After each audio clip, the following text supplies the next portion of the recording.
You ever notice how after a season of chaos, your body just aches for calm? Not surface level chill, but real rooted peace. The kind that lives in your bones. That's Taurus season energy. This is the part of the year where the universe gently but firmly reminds us slow is safe. Pleasure is sacred, and your body knows the way forward if you're willing to listen. In today's video, we are going to unpack what Taurus season is really here to teach us. Not just astrologically, but energetically, emotionally, and somatically. We'll talk about nervous system safety, shadow work around worthiness, and how to let your dreams take root instead of just floating around in the air. This one's for the part of you that's ready to stop running, to stop proving, to stop rushing, and just be. You ready? So first, hello, my name is Tori. I am the owner and founder of Healistic Reserve Lunar Bath Rituals, where I guide people through their self-healing, their nervous system regulation, and manifestation through lunar bath rituals. I do like to use self-healing and manifestation interchangeably because self-healing is manifestation in action. So be sure to check out some of the links that I've included below on how to get more involved in the lunar bath ritual movement. So let's first start by breaking down Taurus season energy as a whole. Taurus season means that's just where the sun is for the month. So Taurus season is the season where us as a collective are experiencing this very grounded, rooted, secure, stable Taurus energy. Taurus is a fixed earth sign ruled by Venus. So what does all of that mean? Fixed signs are the ones that are in the middle of a season. So fixed signs are going to be, so this is spring, right? So Taurus is right in the middle. We have Aries, Taurus, and Gemini in spring. So the fixed signs, the one right there in the middle, those are going to be stereotypically more fixated or stubborn or set in their ways, or you could see it as very focused. This is a time to be not super impulsive, not super focused on all the ways and things that we can change in our lives, but really focus on one thing and really focus on, so that's fixed energy. So a fixed earth energy brings us into the tangible. So fixed earth energy has us really grounded in the present, really in touch with our bodies, really in touch with moving at a slower, steady pace, being really firm. So Taurus has this energy of, has that symbol of the bowl, and I like to think of after Aries season. Aries is the ignition of the astrological calendar. It's this energy of the spark, the go, the firecracker of the astrological year. And Taurus season is, so now we have the idea, let's slow down and make sure that we are doing things at a steady pace so that we are nurturing our bodies, taking care of our physical existence on our pursuit of whatever the story we started in Aries season. So Taurus season has us being really conscious about our bodies, being really conscious about our pleasure, and being really in touch with our bodies. And Taurus is ruled by the planet of Venus. Venus is the planet of love and beauty. So it takes this energy that is already really focused and fixated on the tangible and makes it really beautiful and sensual, and it's all about physical, tangible pleasures and doing things in a way that really prioritizes things that are aesthetic. Or when I think of Taurus, a lot of times I think of silk and feathers and pearls and almost what I would imagine Marilyn Monroe's dressing room to be like, but in a sense of if she was also also a yoga instructor. Being in touch with your body, being in touch with physical desires and what your body says to you, and doing things in a very focused, physically conscious way, and doing things in a very steady way. Because here's the thing, is the bull isn't lazy. It's like constantly going, right? It's like a constant grazer through the field. It's on the constant move. So that's the other thing with Taurus, is it's not lazy. It's not like completely just vegged out, just a heap all day. It is in constant motion. So that's the other thing, but it's very focused and fixated on the intentions and things that you started in Aries season, but doing so in a way that is very conscious of your physical, tangible, the fact that you are in a physical body that you need to be aware of, and taking care of the vessel that you are in as you go along your journey. Especially as we are coming out of such a tumultuous Aries season, that transition into the astrological new year with that spring equinox in the middle of that eclipse season, where we had Mercury and Venus both retrograding, and Neptune just recently moved into Aries. There was a lot of major shifting happening, and if we know anything about our bodies and how our nervous systems respond to major changes, especially abrupt changes like eclipses tend to bring, like our nervous systems and our bodies are probably still kind of reeling from all of those shifts and changes. And so as we move into Taurus season, I think it's really important for us to honor this energy of reacquainting ourselves with calm and peace. So let's break down the astrology of this Taurus season in particular. Pretty mellow Taurus season overall. We're going to start off Taurus season with a last quarter moon in Aquarius. The last quarter moon is the moon phase in the moon's cycle after the full moon. So we had the full moon in Libra the week before, which was a beautiful full moon for, kind of leaning into that Venus energy of peace and calm and beauty.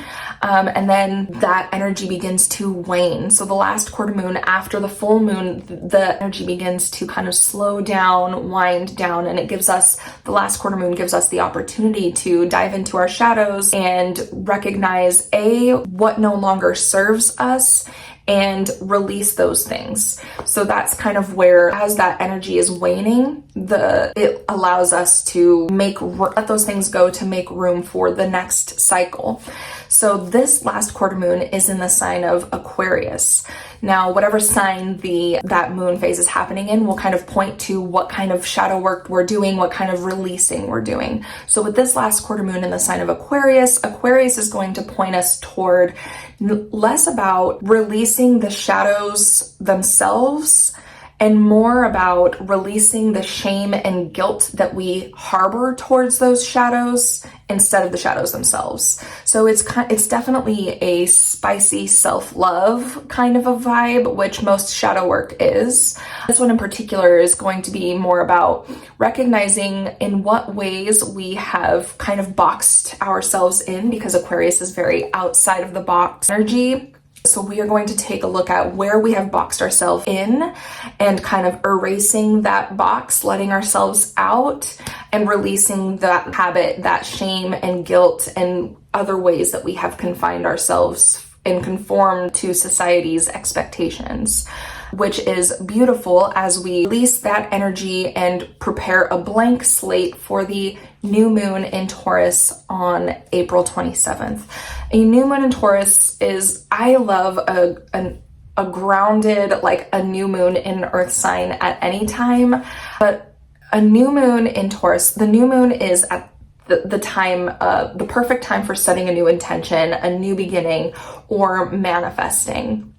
And this is because this is a point in the moon cycle where it is completely low energy. The sun and the moon are going to be in the same sign. So our outer world and our inner world are going to have synergy. So there's not going to be a lot of like opposing energies. There's not going to be a lot of tension, especially during this new moon in Taurus. There isn't any major astrological, like there's not a whole lot of tension happening during this new moon. And this is the perfect time for setting grounded intentions and feeling that energy within our body and having it be intentions on things that are physical and tangible, not just like dreaming it and believing it and wishing it, but things that are physical and tangible that we can physically touch, and setting our intentions on those things becoming real in our reality and feeling that energy within our body. So that will be April 27th. On the 30th, Venus moves into Aries, which is going to really kind of rev up that Venus energy before we move into that following week, May 4th. May 4th is going to spark it's two things happening on May 4th. First of all, it's the first quarter moon in Leo, and Pluto is going retrograde for 5 months.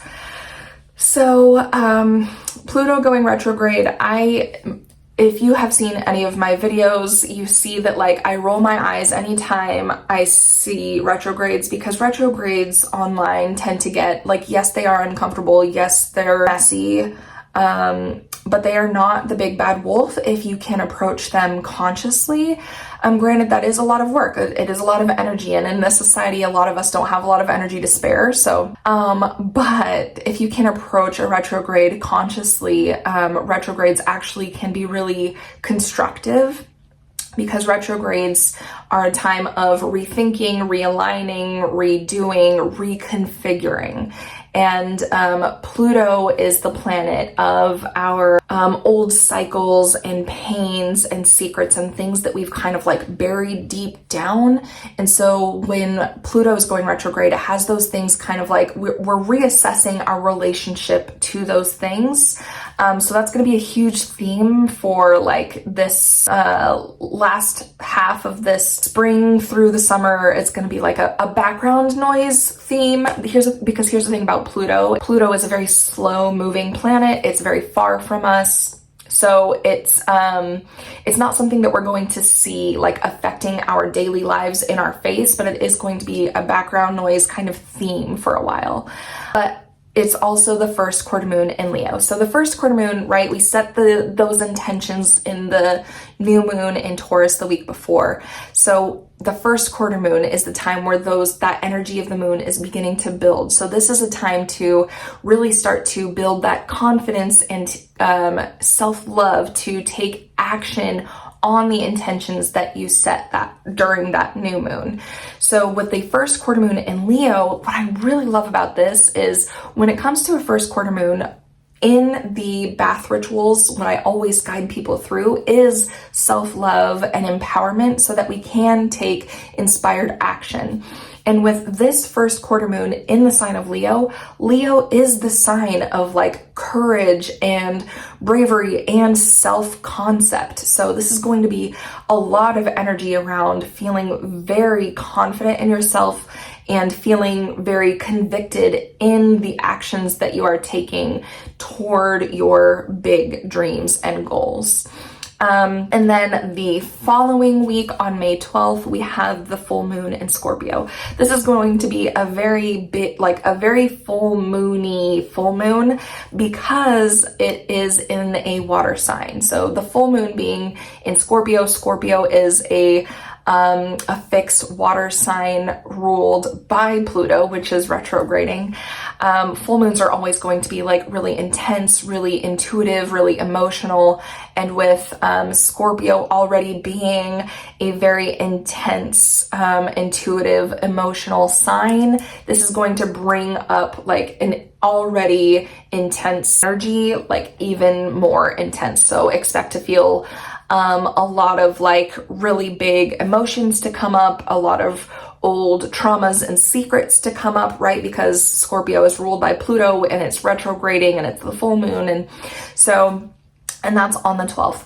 And then other than that, on the 17th, the sun is going to be conjunct Uranus, and when in astrology, conjunct just means that they're going to be real cozy, and anytime the sun is conjunct a planet, it's going to be a huge spotlight on that aspect, because the sun is like what we literally revolve around. And Uranus is the planet of kind of like our perception. So it's like